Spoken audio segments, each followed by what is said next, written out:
Comment rendre ses équipes autonomes? Hello, je suis Christelle. Avant de commencer cette vidéo, je t'invite à t'abonner à la chaîne et à cliquer sur la cloche pour recevoir toutes les notifications. Aujourd'hui, on va parler de l'autonomie. Si tu suis cette chaîne, tu sais que l'autonomie, c'est vraiment quelque chose de très important sur le management. Et il y a deux leviers pour développer l'autonomie de tes équipes. Le premier levier, c'est la motivation. Que tes équipes soient extrêmement motivées. Deuxième levier, c'est les compétences. Tu ne peux pas rendre un collaborateur autonome s'il n'est pas motivé et compétent. Les deux sont essentiels. Alors, comment rendre ton salarié compétent? Bien, j'imagine que tu le sais, mais ça va être par la formation. S'il n'a pas la compétence, eh bien, tu vas lui transmettre. Quelqu'un en interne peut lui transmettre une compétence ou tu peux lui payer une formation sur le sujet. Voilà, donc pour rendre tes équipes autonomes, d'abord, il y a deux leviers. Les compétences, le former, et la motivation. Regardez cette vidéo sur la motivation. Et ensuite, ce qui est essentiel pour rendre tes équipes autonomes, c'est de connaître le cycle de l'autonomie. Le cycle de l'autonomie se découpe en 4 parties. La première partie, c'est ce qu'on appelle le stade 0 de l'autonomie, puisque c'est la dépendance. C'est exactement la même chose que quand un enfant est petit, il va dépendre de son parent pour manger, pour faire tout. Le parent va dire à son enfant « fais ci, fais ça, fais ci, fais ça ». Et s'il n'y a pas le parent, en effet, l'enfant ne sait pas quoi faire. Donc c'est pareil pour tes équipes.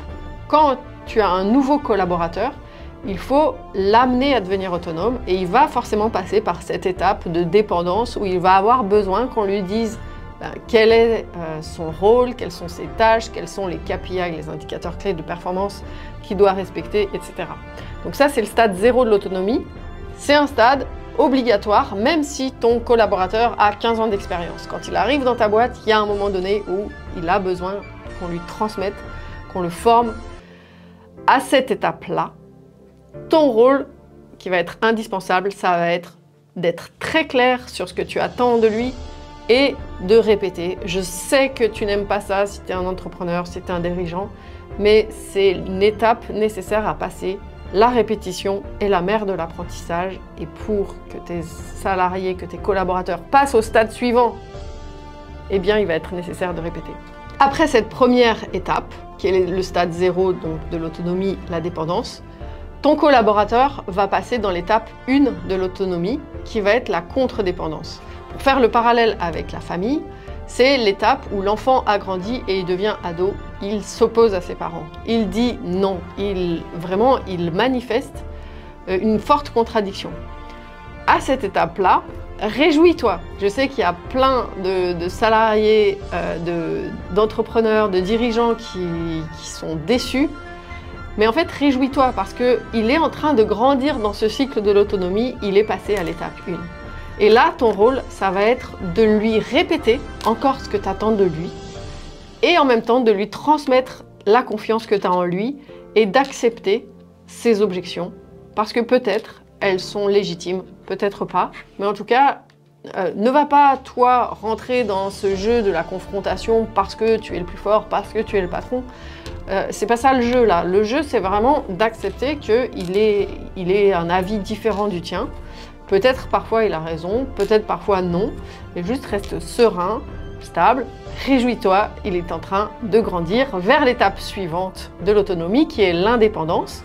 Ton ado est parti de la maison, il fait seul, il fait sans toi et moins il a de contact avec toi, mieux il se porte. Eh bien c'est pareil pour ton collaborateur. Après avoir dit non, il va faire par lui-même, donc il va dire oui d'une certaine façon, mais à sa façon. Et donc là il va avoir besoin d'une certaine distanciation avec toi, il ne va pas forcément venir te rapporter au fur et à mesure les comptes rendus, etc. Et à cette étape, ce qui est indispensable pour toi en tant que patron, eh bien c'est un peu comme quand tu as laissé ta voiture à ton jeune qui vient d'avoir son permis, c'est d'accepter ses erreurs. Elles font partie de la vie. Si tu acceptes de lui confier les clés, si tu crois en lui, si tu as confiance en lui, eh bien tu dois aussi accepter ces erreurs et que peut-être la voiture que tu lui as laissée, elle revienne un peu cabossée. Et si tu lui tombes dessus à la première erreur, ça va pas l'encourager à prendre des initiatives, peut-être à faire d'autres erreurs, mais c'est comme ça qu'il apprend le mieux, et à grandir encore. Voilà, donc à cette étape, c'est essentiel, ça va être de lui manifester ta confiance encore, d'accepter ses erreurs, et toi-même d'être OK avec ces erreurs-là. Parce que c'est ce qui va permettre à ton collaborateur de passer vers l'étape suivante qui est la vraie autonomie, qui est l'interdépendance. Donc c'est le stade 3 de l'autonomie. Qu'est-ce que c'est l'interdépendance? Eh bien, le parallèle avec la famille, c'est le jeune adulte est devenu vraiment un adulte. Toi, peut-être, tu as pris de l'âge. Et ton adulte enfant va parfois t'apporter des choses et parfois ça va être toi qui vas lui apporter des choses. Et donc on n'a plus le manager qui est en haut et le collaborateur qui est en bas, c'est vraiment un jeu d'échange. Si ton collaborateur est expert en marketing, c'est lui qui va t'apporter des idées, qui va t'apporter du contenu, qui va t'apporter vraiment une vision peut-être même sur le marketing. Alors que toi, tu vas avoir la vision stratégique, tu vas avoir d'autres choses que tu vas lui apporter, tu vas peut-être rectifier certains axes qu'il a choisis. Bref, c'est un échange. Et voilà, ce qui est essentiel à ce stade-là, ça va être l'écoute, la collaboration, l'ouverture et encore, toujours la confiance. Voilà, c'était donc pour récapituler cette vidéo, pour rendre tes équipes autonomes. L'autonomie, c'est compétences multipliées par motivation, te rappeler de ce cycle d'autonomie et de quel rôle tu as à jouer à chaque étape et d'identifier où est le collaborateur avec lequel tu interagis. Et puis dernière étape vraiment essentielle, c'est de créer une vision partagée. Qu'est-ce que c'est une vision partagée? C'est, on sait, on est tous à bord d'un bateau qui va à Tahiti par exemple. Ok, ça c'est la vision de toi, le capitaine du bateau, l'entrepreneur, et tu sais que tu veux aller à Tahiti et l'équipe qui est avec toi, elle t'a rejoint parce qu'elle aussi, elle a envie d'embarquer sur ce bateau et d'aller à Tahiti avec toi.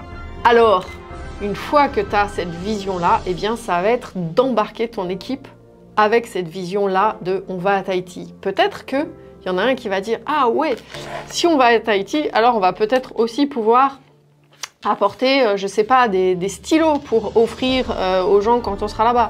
Il y en a un autre qui va te dire ah bah tiens, on va prévoir tels ingrédients pour faire telle recette parce qu'à Tahiti il y a du poisson, je ne sais pas comment. Bref, prends en compte les suggestions et les apports qui vont enrichir ta propre vision.